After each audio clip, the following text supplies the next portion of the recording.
A ver, si lo pensamos bien, nuestra relación con el agua, y bueno, con la naturaleza en general, ha llegado a un punto clave, a un punto de inflexión. Llevamos siglos contando la misma historia, una de dominio, de control. Pero, ¿y si esa historia estuviera a punto de cambiar? Hoy vamos a meternos de lleno en una nueva narrativa, una que están haciendo ahora mismo, y que, ojo, podría cambiarlo todo. El agua siempre gana.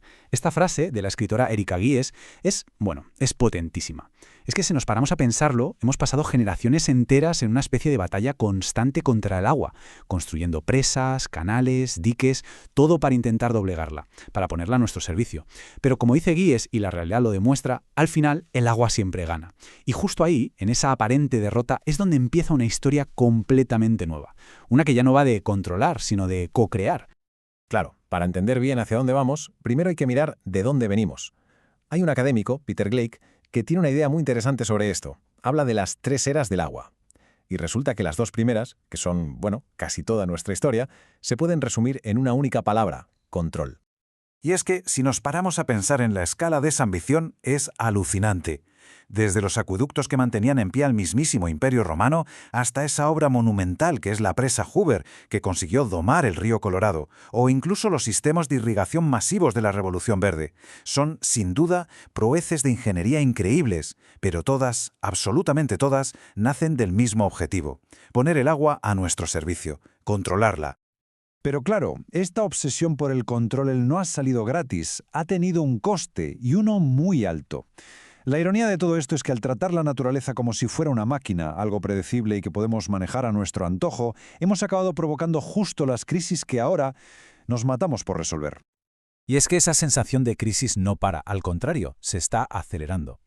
Y se nota en cómo hablar los expertos, cada vez con más urgencia. La misma Erika Gies de antes, por ejemplo, titula uno de sus análisis «Descenso al caos», así de claro.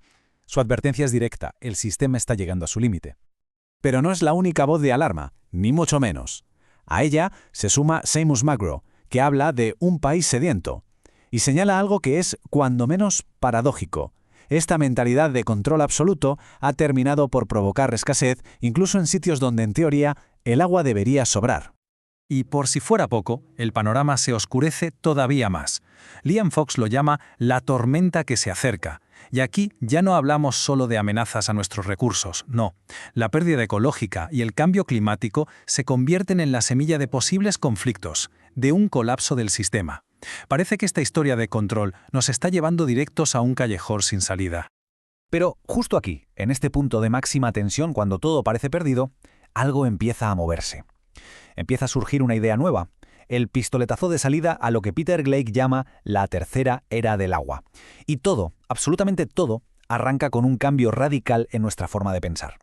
Y aquí viene la pregunta clave, la que lo pone todo patas arriba. ¿Y si el objetivo nunca fue el control?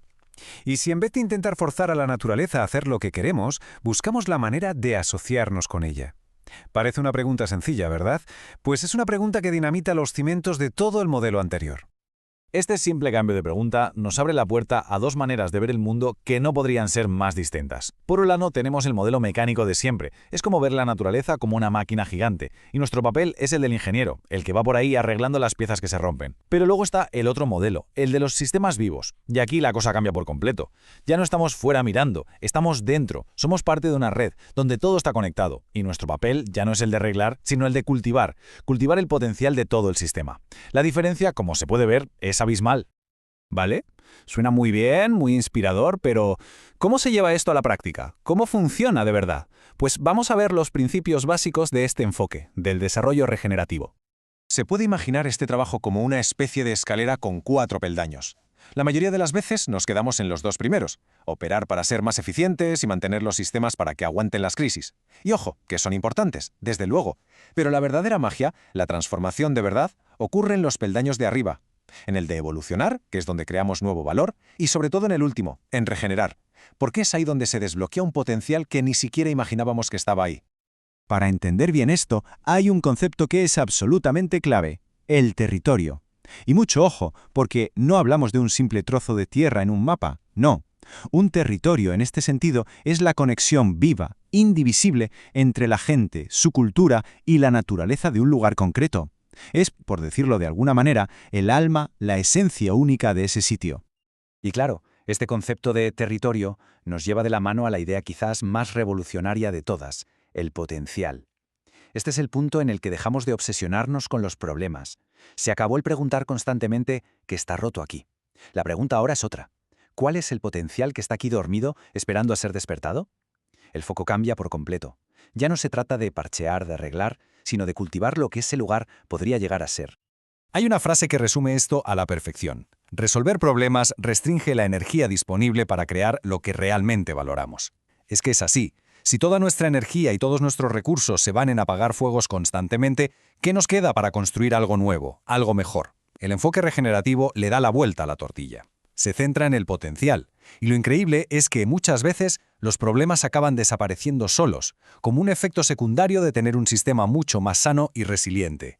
Sé que todo esto puede sonar un poco teórico o un poco abstracto, pero la buena noticia es que ya se está llevando a la práctica, ya hay gente aplicándolo en el mundo real, así que vamos a ver un ejemplo concreto para que se entienda cómo estos principios cobran vida.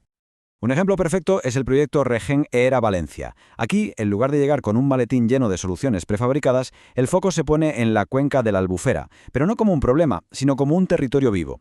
El objetivo no es arreglar la albufera, sino algo mucho más profundo, despertar el potencial colectivo de ese territorio. ¿Y cómo se hace eso? Pues escuchando a la comunidad, entendiendo la esencia única de ese lugar y a partir de ahí empezar a co-crear un futuro donde la gente y su entorno evolucionen juntos, de la mano. Y este ejemplo de Valencia, al final, nos devuelve la mirada a nuestro propio entorno. Nos invita a dejar de ver el lugar donde vivimos como una simple lista de problemas que hay que tachar y empezar a verlo como lo que es, un sistema vivo, lleno de posibilidades. Y claro, eso nos deja con una pregunta flotando en el aire, una pregunta para reflexionar. ¿Cuál es ese potencial único que está esperando, dormido, a ser despertado en el lugar que cada persona llama su hogar?